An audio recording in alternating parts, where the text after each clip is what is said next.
दोस्तों, सऊदी अरब की पहाड़ियों पर अचानक हूर परी उतर आई। क्यों उतर आई और उसके उतरने के बाद क्या मौजिज़ा हुआ और उसे देखने वालों के साथ क्या मामला पेश आया, आज की वीडियो में हम आपको यही मौजिज़ा बताएंगे और उसको देखने के बाद आपके रोंगटे खड़े हो जाएंगे। मगर दोस्तों, वीडियो में आगे बढ़ने से पहले आप लोगों से एक छोटी सी गुजारिश है कि इस वीडियो को एक लाइक करके चैनल को सब्सक्राइब जरूर कर लीजिएगा। दोस्तों, जब से यह दुनिया बनी है, इंसान अपनी ख्वाहिश की तामीर हर सूरत चाहता है और उसके पीछे भागते भागते मायूसी में गिरता जाता है। और कैसी अजीब बात है कि दिल की ख्वाहिश, जिसको हासिल करने के लिए इंसान ने लाखों जतन किए, हर तरह की मुश्किलात का सामना किया, वह जब हासिल कर ली जाती है तो इंसान उसकी नाकदरी भी कर देता है।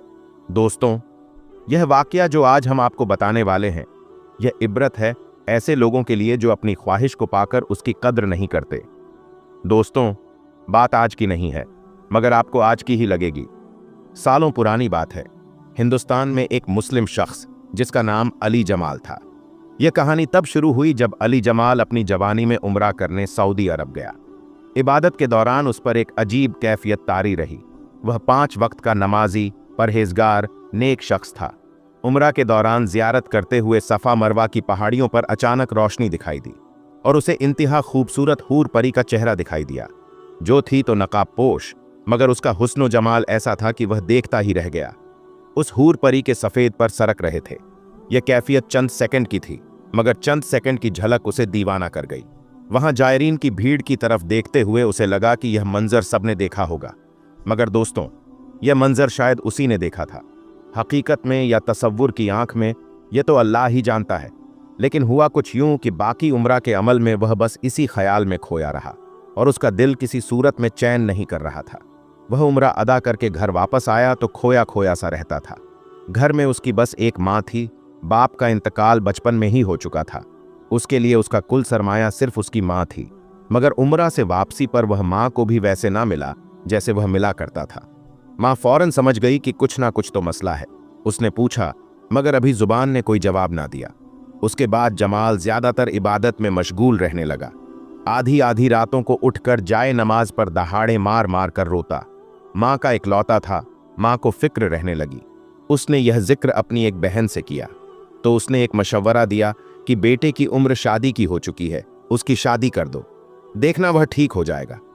माँ को यह मशवरा मुनासिब लगा। अली जमाल का रिश्ता तलाश करना शुरू कर दिया। अली जमाल को जब यह इल्म हुआ कि माँ उसका रिश्ता देख रही है तो उसने माँ से कहा कि माँ, मैं शादी नहीं करूँगा। माँ ने कहा, क्यों बेटा? अब तुम्हारी उम्र है और मैं तुम्हारे फर्ज से फारिग होना चाहती हूं। अली जमाल बोला, आप जरूर अपना फर्ज अदा कीजिएगा, मगर मेरे रिश्ते तलाश मत करें। मां ने पूछा, क्या कोई और लड़की पसंद है? अगर ऐसा है तो बताओ, मैं तुम्हारी शादी वहीं करूंगी। अली जमाल हंसने लगा। मां, ऐसा नहीं है, बस आप रिश्ता मत थोपें। मां कहां मानने वाली थी। उसने फिर पूछा, बेटा, मैं तुम्हारी मां हूं, तुम्हें मां और बाप दोनों बनकर पाला है। बताओ तो, आखिर वजह क्या है? तुम क्यों रिश्ते से मना कर रहे हो या शादी नहीं करना चाहते हो? अली जमाल ने मां से प्यार से कहा कि मां, मैं शादी करूंगा, मगर किसी हूर से। मां फौरन बोली, मैं समझ गई, मैं तुम्हारी शादी हूर जैसी खूबसूरत लड़की से करूंगी, तुम फिक्र ना करो। अली जमाल खामोश हो गया। अब वह मां को क्या बताता कि वह तो सच में कोई हूर चाह रहा है। सच में हूर उसके तसव्वुर में है और वह उसके इश्क में गिरफ्तार हो चुका है और सारी सारी रात सजदों में अल्लाह से दुआ मांगता है कि ए अल्लाह, मुझे हूर अता फरमा। जिसने मेरा चैन सुकून सब छीन लिया है, मुझे दे दे। तू सब चीज़ों पर, हर शय पर कुदरत रखता है।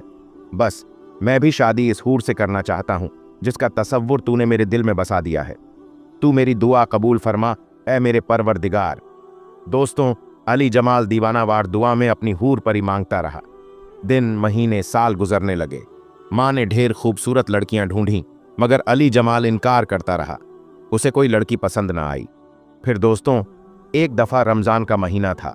वह ईशा की नमाज अदा करके मस्जिद में दुआ मांग रहा था कि अचानक दोबारा उस पर वही कैफियत तारी हुई। आंसुओं से चेहरा भीगता गया और वह जहरे लब हूर मांगने लगा। कैसी अजीब दीवानगी थी और कैसी अजीब ख्वाहिश अली जमाल पाल बैठा था। उम्र बीत रही थी, मगर वह मौजिज़ा के इंतजार में था और उसे यकीन भी था कि अल्लाह ताला उसको हूर अता फरमाएगा और एक ना एक दिन उसकी दुआ जरूर सुनेगा और उसे हूर देगा। दोस्तों, दुआ मांगकर वह उसी कैफियत में मस्जिद से बाहर निकला। अभी जरा सा आगे बढ़ रहा था कि उसे गली की एक जानिब से अंधेरे में किसी लड़की के रोने की आवाज सुनाई दी। वह मुड़ा और उस जानिब चल पड़ा जहां से किसी लड़की के रोने की आवाज आ रही थी। उसने देखा कि एक नकाबपोश लड़की उस वक्त सुनसान जगह पर क्यों खड़ी रो रही है। शायद कोई जरूरतमंद हो। यह सोचकर वह लड़की के करीब हुआ और थोड़ी सी रोशनी जब उस लड़की के चेहरे पर पड़ी तो पांव से जमीन निकल गई, क्योंकि यह तो वही लड़की थी और उसी तरह का चेहरा था जिसके इश्क में वह दीवाना हो चुका था।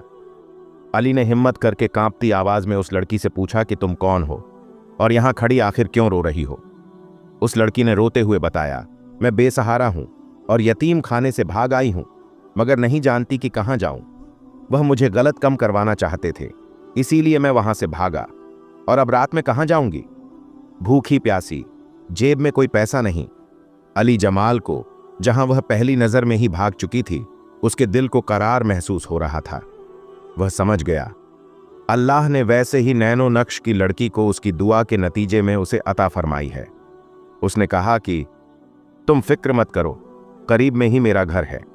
अगर तुम मुझ पर एतबार करो तो मेरे घर चलो, वहां मेरी मां है, वह तुम्हें खुशी से अपना लेगी। उस लड़की ने कहा, एतबार करने के अलावा मेरे पास और कोई चारा नहीं। फिर अली जमाल उस लड़की को घर ले आया। फिर घर लाकर उसे मां से मिलवाया और सब बताया।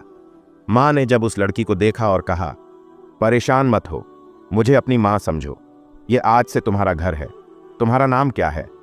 उस लड़की ने अपनी बड़ी बड़ी आंखों से मां को देखा और एक नजर अली जमाल को और बोली, मेरा नाम हुरैन है। अली जमाल ने नकाब में ही उसे देखा था। वह अली जमाल के सामने हमेशा मुंह ढांप कर आती थी। पर्दे की पावन और 5 वक्त की नमाजी नेक लड़की थी। अली जमाल ने कुछ दिनों के बाद अपनी मां से कहा, मां, यह लड़की बहुत नेक और पाकबाज है। मैं ऐसी ही हूर जैसी खूबसूरत नेक लड़की अपने खुदा से मांगता आया हूं। आप चाहें तो मेरी शादी इस लड़की से करवा दें। मां ने सुना तो बेहद खुश हो गई। बेटे का माथा चूमा, अल्लाह का शुक्र अदा किया। मां ने उसी वक्त हुरैन से बात की, जिस पर उसने शर्माकर रजामंदी का इजहार कर दिया। दोस्तों, अली जमाल और हुरैन की शादी हो गई। अली जमाल ने जब पहली रात उसका पूरा सराफा और हुस्न व जमाल देखा तो सजदे में शुक्र अदा किया कि यह मेरी सोच से भी ज्यादा खूबसूरत है। उसने हुरैन को दिल से मोहब्बत दी, उसकी हर चीज का ख्याल रखा और हुरैन ने भी अली जमाल पर अपनी सारी मोहब्बतें निछावर कर दीं। दोस्तों, 5 साल का अरसा कैसे बीता। अली जमाल को बस लगा जैसे वक्त को पर लग गए और वह उड़ गया। 5 सालों में अल्लाह तबारक व ताला ने उसे हर चीज से नवाजा था जिसकी कोई इंसान तमन्ना कर सकता है, मगर औलाद ना हो पाई। मां ने 5 साल सब्र किया, मगर अब उसका सब्र का पैमाना टूटने लगा, क्योंकि उसको अपने बेटे से नस्ल की ख्वाहिश थी। उसने बेटे से बात की। बेटे ने कहा, नहीं मां, ऐसा सोचना भी मत, मुझे उससे मोहब्बत है। अगर उससे औलाद होगी तो ठीक, वरना मैं कभी भी उसका दिल नहीं तोड़ूंगा। मगर मां ने तो जैसे इस बात की जिद पकड़ ली। अब दोनों में थोड़ी सख्ती आ गई। हुरैन तो कभी भी अली जमाल से उसकी मां की तानों का जिक्र नहीं किया करती थी, मगर अली जमाल उन सब बातों से चिड़चिड़ा हो गया। वह हुरैन को बात बात पर गुस्सा हो जाता। एक दिन मां से अच्छी भली गर्मी सर्दी हो गई। वह कमरे में आया और खामोशी से बेड पर बैठ गया। उन्होंने कहा, आप क्यों परेशान होते हैं? मत हो, आप मां की ख्वाहिश पूरी करें। मैं तो आपसे मोहब्बत करती हूं और इस घर के अलावा और कहां जाऊंगी। मेरा तो सब कुछ है, मगर आपको दुखी नहीं देख सकती। आप दूसरी शादी कर लें, मेरा मत सोचें। तो अली जमाल ने कहा, नहीं हुरैन, मैं कभी भी दूसरी शादी नहीं करूंगा। मैं तुमसे मोहब्बत करता हूं। वह मुतमईन हो गई। दोस्तों, कुछ वक्त और बीता और तलखियां बढ़नी चली गईं और हालात ने अली जमाल को सोचने पर मजबूर कर दिया। उसके अंदर भी औलाद की ख्वाहिश ने जन्म ले लिया और एक दिन गुस्से में उसके मुंह से हुरैन के लिए ताना निकल गया कि तुम तो मुझे औलाद जैसी खुशी तक ना दे सकी। तुम बांझ हो, मैं बेनस्ल रह जाऊंगा। दोस्तों, यह सुनना था कि हुरैन खड़ी हो गई और कहने लगी, क्या हाल है जमाल? देखा अपनी दुआओं का नतीजा? अली जमाल ने हैरानी से ना समझने वाले अंदाज में हुरैन को देखा। हुरैन बोली, अरे पागल, मैं तुम्हारी दुआओं का नतीजा थी। तुम खुदा से रो रो कर हूर मांगते रहे हो और खुदा ने किसी एक कबूलियत के लम्हे तुम्हारी दुआ सुन ली और मुझे तुम्हारे लिए भेजा था।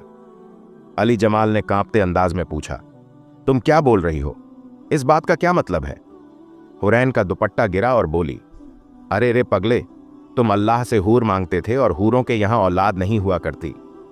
अली जमाल का पूरा जिस्म कांप गया और उसने देखा कि हुरैन के पर निकल आए। हुरैन ने कहा, अब मैं चलती हूं। बेशक इंसान बड़ा नाशुक्र है, अपने ख्वाहिशों के लिए ही मारा जाता है। यह कहने के साथ हवा में फड़फड़ाने की आवाज के साथ नजरों के सामने से ओझल हो गई और अली जमाल पागलों की तरह देखता रह गया। यह ख्वाब था या हकीकत? क्या उसने अपनी दुआ ही को खो दिया, नाशुक्र कर दी? दोस्तों, यकीनन यह कहानी सुनकर आप इबरत हासिल करेंगे। दोस्तों, इसी तरह का एक और वाकया एक हिंदुस्तानी ड्राइवर के साथ काबा शरीफ में पेश आया। दोस्तों, सऊदी अरब में रहने वाले एक हिंदुस्तानी ड्राइवर ने जब एक सऊदी शेख की बेटी से शादी की तो इन दोनों के साथ खाना काबा में कौन सा मौजिज़ा पेश आया जिसे देखकर सब दंग रह गए। यह हिंदुस्तानी ड्राइवर कौन था और इसने शेख की बेटी से शादी क्यों की, यह जानकर आप हैरान रह जाएंगे। लिहाजा यह हकीकी वाकया जानने के लिए वीडियो को आखिर तक जरूर देखिएगा। दोस्तों, यह वाकया सऊदी में रहने वाले एक हिंदुस्तानी ड्राइवर का है जिसका नाम समीर बताया जाता है। दरअसल सऊदी के मारूफ शहर दमाम के 70% लोग तेल निकालने के कारोबार से वाबस्ता हैं और यह तमाम लोग इंतहा अमीर हैं। इस इलाके में एक अरबी शेख रहता था जिसका नाम शेख जाहिद बिन हनान था। वह ज्यादा अमीर ना होने की वजह से एक ट्रक चलाया करता और अपनी 3 बेटियों और बीवी के साथ दमाम के इसी इलाके में रहा करता था। उसकी कमसिन बेटियां इंतहा हसीन और जमील थीं। दोस्तों, दुनिया के हर कोने में बसने वाले मुसलमान की यह ख्वाहिश होती है कि वह अल्लाह के घर में पहुंचकर उसका तवाफ कर सके।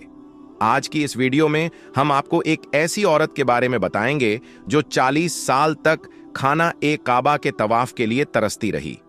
फिर उस औरत के साथ क्या कुछ हुआ कि देखने वालों की आंखों से आंसू जारी हो गए। क्या खाना काबा में फरिश्ते नाजिल हुए? ये जानने के लिए वीडियो को आखिर तक जरूर देखें। वीडियो को लाइक और चैनल को सब्सक्राइब करना हरगिज मत भूलिएगा। तो आइए शुरू करते हैं आज की वीडियो। दोस्तों, यह वाकया माई नजीरा का है, जिनकी शादी एक ऐसे शख्स से हुई जिसने कभी भी उन्हें इज्जत ना दी। माई नजीरा को हर वक्त तकलीफों का सामना करना पड़ता। उनका शौहर घर में रहकर भी उनके लिए अजनबी था। रोजाना उनका किसी न किसी बात पर झगड़ा होता, जिसकी वजह से माई नजीरा को शौहर से मार भी खानी पड़ती। रोजाना लड़ाई की वजह से घर का माहौल बहुत ही ज्यादा खराब होता जा रहा था। वक्त गुजरता गया। अल्लाह तबारक व तआला ने माई नजीरा को 4 बेटों से नवाजा, मगर दोनों मियां बीवी एक दूसरे से इस कदर तंग थे कि माई नजीरा के शौहर ने 45 साल की उम्र में माई नजीरा को तलाक दे दी। माई नजीरा अपने बच्चों को छोड़कर भाई के घर आ गई। उनके भाई इंतहाई गरीब थे, जिसकी वजह से उन्हें अपनी औलाद को भी छोड़ना पड़ा। इद्दत के दिन माई नजीरा के लिए इंतहाई तकलीफ दे थे। वो हर वक्त खामोश और परेशान रहती, अपने बच्चों को याद करके रोती रहती थी। कुछ अरसे बाद माई नजीरा ने अल्लाह तबारक व ताला से लव लगाने का फैसला कर लिया। इसलिए उन्होंने कुरान मुकद्दस की तिलावत करना शुरू कर दी। वह हर वक्त हुजूर अकरम हजरत मोहम्मद सल्लल्लाहु अलैहि वसल्लम पढ़ा करती थी। रात के वक्त अल्लाह तबारक व ताला के सामने सजदा रेज होती कि बचपन से ही हज करने का बहुत ही ज्यादा शौक था। खाना काबा की मोहब्बत उनके दिल में कूट कूट कर भरी हुई थी। वह बचपन से ही अल्लाह तबारक व ताला से एक ही दुआ मांगा करती थी कि अल्लाह, तू मुझे अपने घर का दीदार अता कर, मुझे अपने मुकद्दस घर की जियारत करवा। मैं गरीब हूं, मगर तेरे नजदीक अमीर गरीब का कोई फर्क नहीं। तू चाहे तो गरीब को भी अपने घर बुला ले, और अगर ना चाहे तो अमीर को भी अपने घर का दीदार नसीब ना करे। दोस्तों, जब भी कोई औरत हज या उम्रा करने के बाद घर वापस आती तो दुआ करवाने के लिए माई नजीरा उनके पास पहुंच जाया करती थी। माई नजीरा उनसे कहती कि मेरे लिए दुआ करें, मुझे अपने घर का दीदार अता करें, मुझे भी इस मुकद्दस घर का तवाफ करवाएं। माई नजीरा के भतीजे उनकी बात सुनकर उनका मजाक उड़ाते और तरह तरह की बातें भी करते। उनसे कहते कि अल्लाह के घर में जाने के लिए पैसों की जरूरत होती है, ना कि दुआओं की। खाला, तुम्हारी हालत तो यह है कि खाना खाने के लिए तुम्हारे पास पैसे नहीं और तुम हज करने की बातें कर रही हो। महंगाई ने पहले ही गरीबों की कमर तोड़कर रख दी है। हज करना आसान नहीं, और हज पर जाने के लिए साथ में किसी महरम का होना बहुत ही ज्यादा जरूरी होता है। और उसका खर्चा अलग से होगा। माई नजीरा को लोगों की बातों की कोई परवाह नहीं थी। वो रोज अल्लाह तबारक व ताला से रो रो कर दुआएं किया करती थी कि या अल्लाह, अब तो लोग मेरा मजाक भी उड़ाने लगे हैं, तू उन्हें दिखा क्यों नहीं देता कि तेरे घर में आने के लिए पैसों की जरूरत नहीं होती। इद्दत खत्म होने के बाद एक दिन माई नजीरा की सहेली उनके पास आई। उनकी सहेली का सऊदी अरब में काम किया करता था। माई नजीरा की सहेली के साथ में एक तस्वीर थी। उसने माई नजीरा से कहा कि मदीना में एक बूढ़ा शख्स रहता है जिसकी बीवी को गुजरे हुए 1 साल हो चुका है। वह किसी औरत से निकाह करना चाहता है। सहेली की बात सुनकर गुस्से से कहा कि वह बूढ़ा आदमी है, मैं किस तरह उससे शादी कर सकती हूं। उसकी उम्र 70 के करीब है, जबकि मेरी उम्र सिर्फ 45 साल है। मेरे बच्चे, रिश्तेदार और मेरे भाई बहन क्या कहेंगे। माई नजीरा की सहेली उनसे कहने लगी कि अगर तुम उससे शादी कर लोगी तो तुम्हारे हज की ख्वाहिश भी पूरी हो जाएगी। अल्लाह के मुकद्दस घर में तुम्हें हज का मौका मिल जाएगा। दोस्तों, हज का नाम सुनते ही माई नजीरा का दिल हो गया और वह शादी के लिए मान भी गई। चुनांचे 1 हफ्ते के बाद अरबी शेख सऊदी अरब से पाकिस्तान गया और उनकी शादी भी हो गई। माई नजीरा को कमरे में बैठाया गया। शाम के वक्त अरबी शेख यानी माई नजीरा का शौहर खांसते हुए कमरे में दाखिल हुआ। उस वक्त माई नजीरा की सहेली और उसका शौहर भी कमरे में मौजूद थे। फिर अरबी शेख ने कहा कि मेरी बीवी यानी माई नजीरा से कह दो कि मेरी तबीयत ठीक नहीं है, इसीलिए मैं कल सऊदी अरब वापस चला जाऊंगा और मैं सऊदी अरब वापस जाकर तुम्हारे निकाह को रजिस्टर करवाऊंगा। फिर तुम्हारे लिए वीजा भेज दूंगा और वहां पर अल्लाह तबारक व ताला के हुक्म से एक नई जिंदगी का आगाज करेंगे। माई नजीरा को शेख साहब ने हाथ भी न लगाया और अगले दिन शेख साहब सऊदी अरब वापस चले गए। 8 दिनों के बाद माई नजीरा का वीजा और टिकट भी आ गई। अगले 1 हफ्ते के बाद माई नजीरा सऊदी अरब पहुंच गई। माई नजीरा को एयरपोर्ट से लेने के लिए शेख साहब का बेटा पहले से ही मौजूद था। वो माई नजीरा को अरबी शेख के बहुत बड़े घर में ले गया। मदीने में शेख साहब का एक बहुत बड़ा घर था। उस घर में माई नजीरा का इस्तकबाल किया गया, जिसमें बहुत से लोग मौजूद थे। हर कोई माई नजीरा को मरहबा मरहबा कह रहा था। माई नजीरा ने शेख साहब के बेटे से पूछा कि तुम्हारे वालिद कहाँ हैं। शेख साहब के बेटे को थोड़ी बहुत उर्दू आती थी, इसीलिए वह माई नजीरा की बात समझ गया और टूटी फूटी उर्दू जबान में कहने लगा कि मेरे वालिद ने पाकिस्तान से वापस आने के बाद अपना निकाह रजिस्टर करवाया।